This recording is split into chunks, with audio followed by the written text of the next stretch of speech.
So in this workshop, we're going to be talking about sound and the different properties of sound. And in particular, we're going to be focusing on frequencies. So we'll just start off with a question. And we're getting audio there, right? Yeah. OK, cool.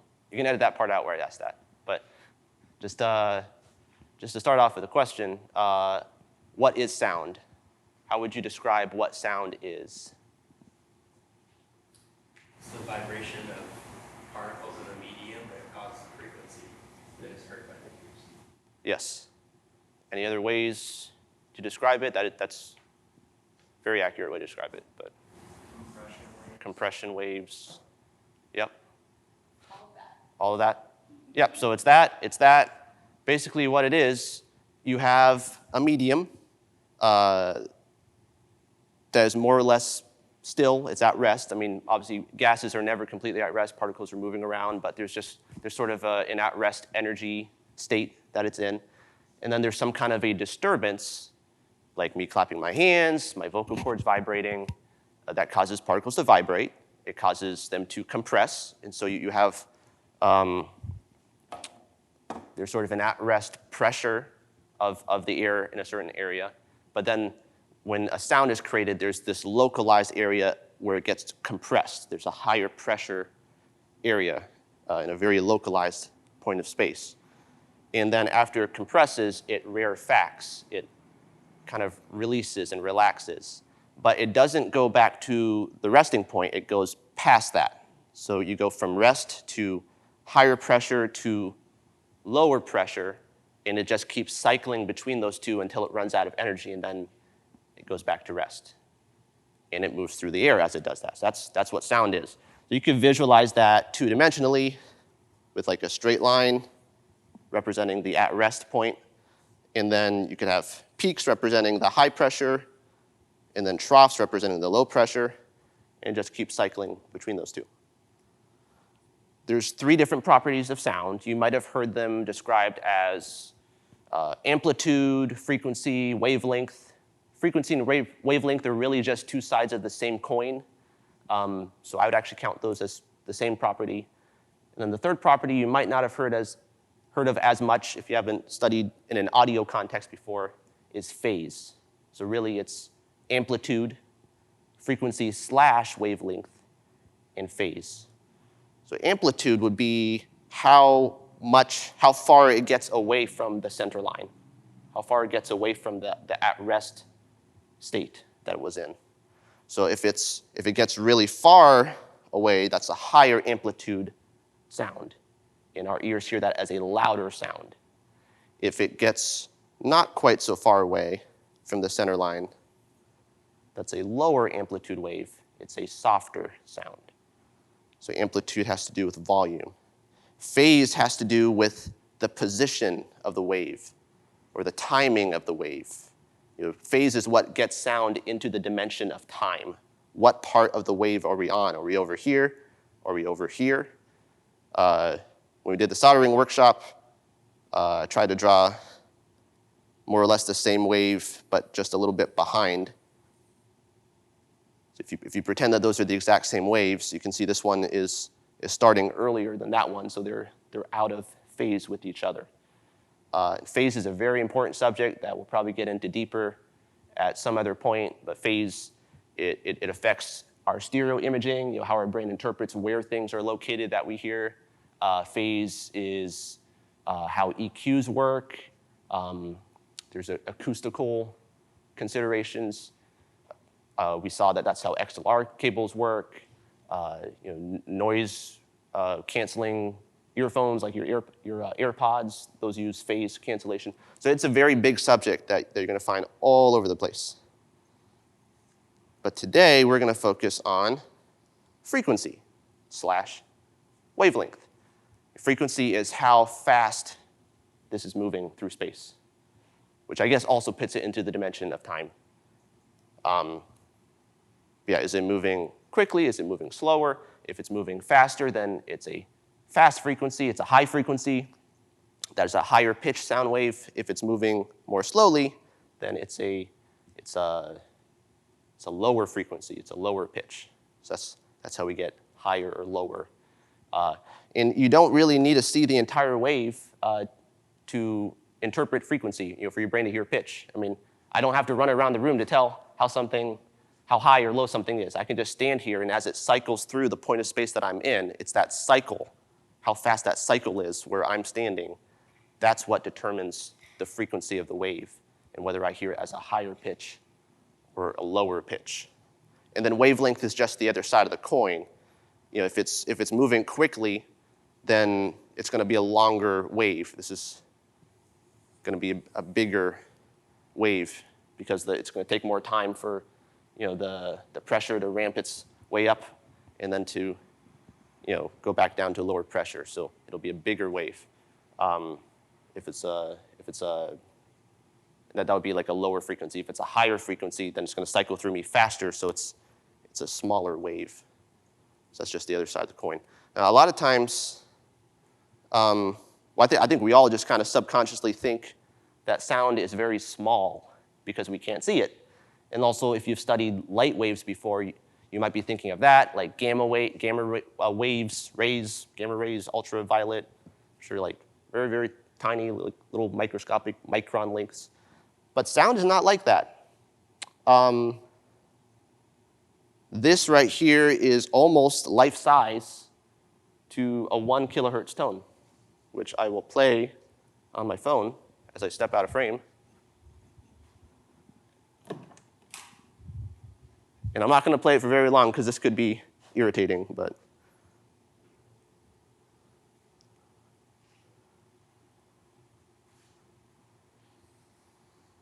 One kilohertz.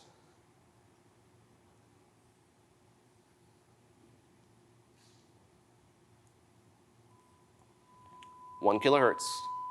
That's what you're seeing. It's about exactly that size. It's about 1 foot. So I guess that's a little bit bigger. So this would be a little bit lower, maybe 950 hertz or something like that. But sound is actually more tangible in size than you might think. And they can get very, very big. So that's like a 1 kilohertz tone. 500 hertz, I want to say, is like 5 feet, and 100 hertz is like 12 feet. The lowest frequency we can hear is 20 hertz, and that's 56 feet long. So sound can be very big. And then if you go lower than that, lower than we can hear, 10 hertz, that's like 112 feet or something like that. So these are actually sizable waves that are passing through us every day. And what you're seeing here is like 6 inches of high pressure, 6 inches of low pressure cycling through the air, coming out of my phone when I play that. Then the smallest frequency we can hear is 20,000 hertz. And if I remember correctly, that is like 0.5 millimeter. So it's still visible. Like, think of it like a little ant size. You have like a 1/4 millimeter high pressure, 1/4 millimeter low pressure. And the amplitude could be very big or very small for either one of those things. Yeah, so those are the properties of sound. Now, if I play, say, 440 hertz,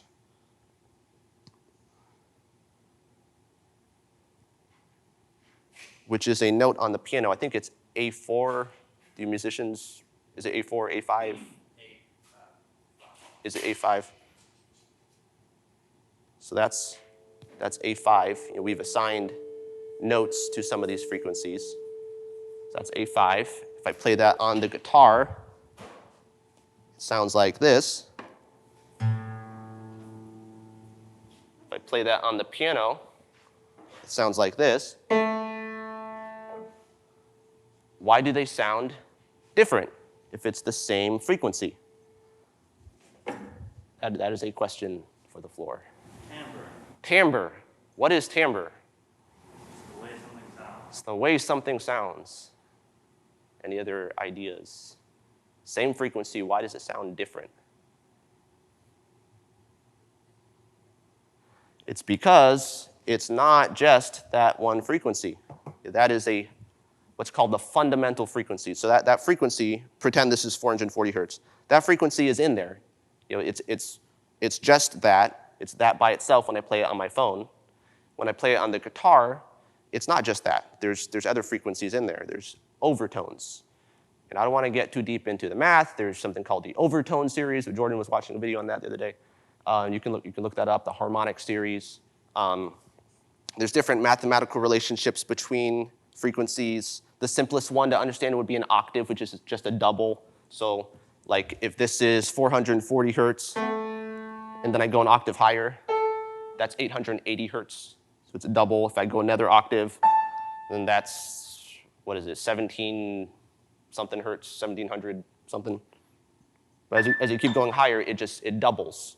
And then there's other relationships between that get more complex, and that's where we get our notes from, like our intervals, perfect fifth and major third and minor third and all that. But there's different relationships between notes.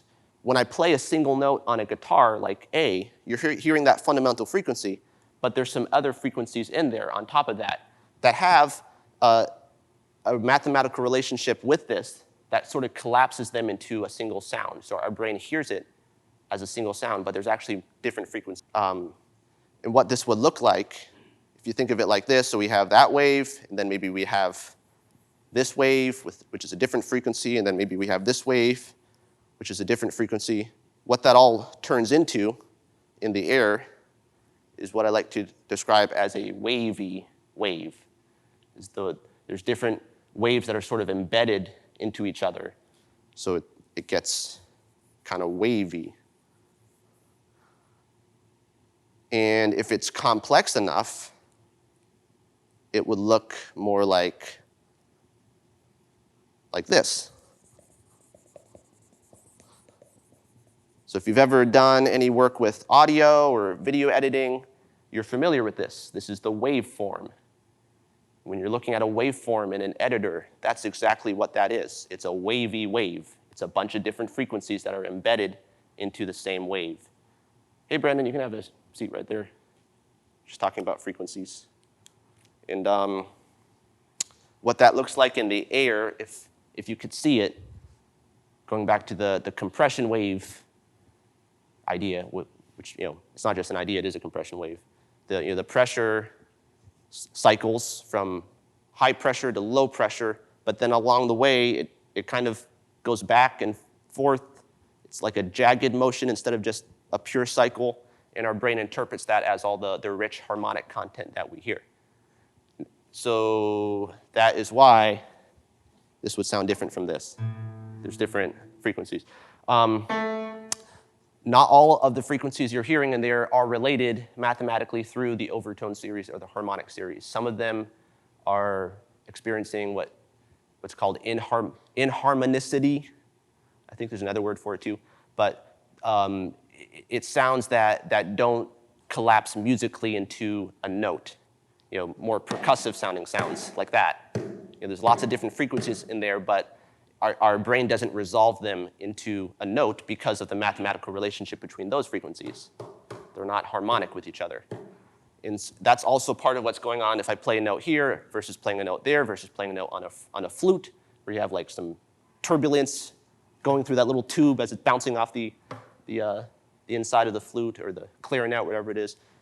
So that you have both harmonic frequencies and you have inharmonic frequencies, and they all combine into a wavy wave to produce all the rich, different sounds that we hear. So every single sound that you hear, like the hum of the air conditioning, or maybe your clothes rustling, it's all made up of sine waves, just different sine waves that come together to form a more enriched sound.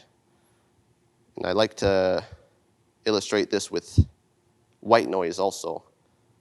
White noise, by the way, is just all of the different frequencies across the whole spectrum of what we can hear that are being energized randomly with the same energy. So that's what you're hearing when you hear white noise. But what's really cool, so what I can do here in this app, I can adjust which frequencies are going into that noise. So I can adjust it all the way down to a single sine wave. Let me go a little bit higher so you can hear that better over there. So we have a single sine wave, And then if I add more sine waves, it sounds like that. If I add even more, it starts to turn into white noise.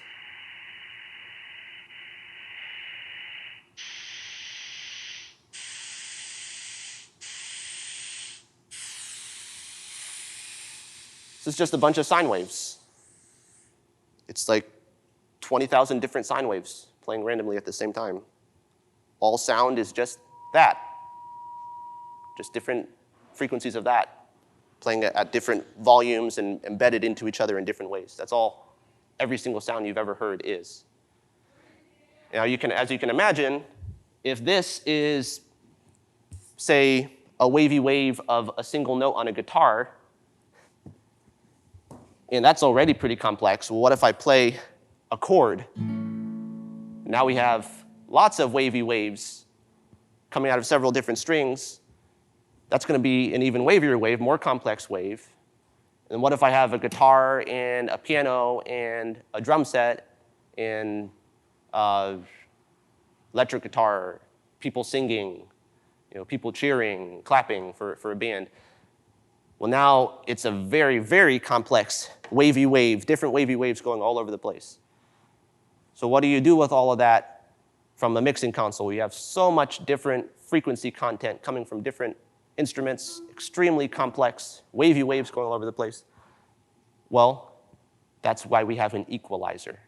What an equalizer does is we're able to target certain frequencies through phase shifting. Equalizers actually work through phase cancellation and phase shifting, where we're able to target certain frequencies on an instrument or maybe the entire mix, and we can raise them, we can lower them, and we can make adjustments to the frequencies in those wavy waves to bring more clarity across a mix or just to make a certain instrument sound better. So that's what the concept of EQ is all about. Let me just see if that was everything that I wanted to cover. So I did jot down some things I wanted to talk about.